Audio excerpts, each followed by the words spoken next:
So how would you know if a site is affected by overland flow, Bob? Yeah, well, I think you should always have a physical inspection of a site. That's great, but what if you can't? What if you're working on a site like as I am in Western Australia that I can't get to? Well, I can now. Finally, the borders are open, but construction is well underway. Yeah. So I've never physically seen my development. No. So how would that be for me for overland flow? Fortunately, you've got a very good joint venture partner. Yes. Okay. Got you. In that one who looked at it. Obviously, he would have physically inspected the site.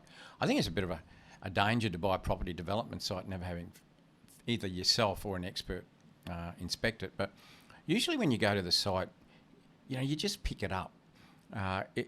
You can look around. You can look at the flatness. You look up the road. If there's big culverts in the street, if there's a creek nearby, these are the sorts of things that sort of indicate potentially it could be an issue. It could be a gully that runs through a block. So you can often pick it up physically, but most of the good council websites have mapping where and that's what you need to do.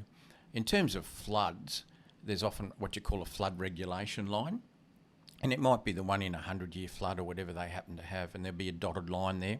And that's where the flood gets up to. Let's say 100-year flood, and the council might say, well, you can't build beyond that dotted line. Overland flow doesn't have flood regulation lines, so and really. Oh, doesn't it? Well, no, it's because it's not a flood. No, it's not coming in the other way. It's a flash thing. It happens very quickly. I mean, overland flow, you could have a situation of overland flow on a block that lasts, 10 or 20 minutes. Okay. Just a flash flood, and council websites usually can Brisbane flag. Council website's fantastic for overland it's a flow, good isn't one, it? yeah. It's so easy. So you can go in there and you can put that as one of the overlays, and it'll show if the lot is affected. It'll show how much it's affected, but generally, if a lot is affected in any way, and when you lodge your development application, council will definitely ask for it's called different things.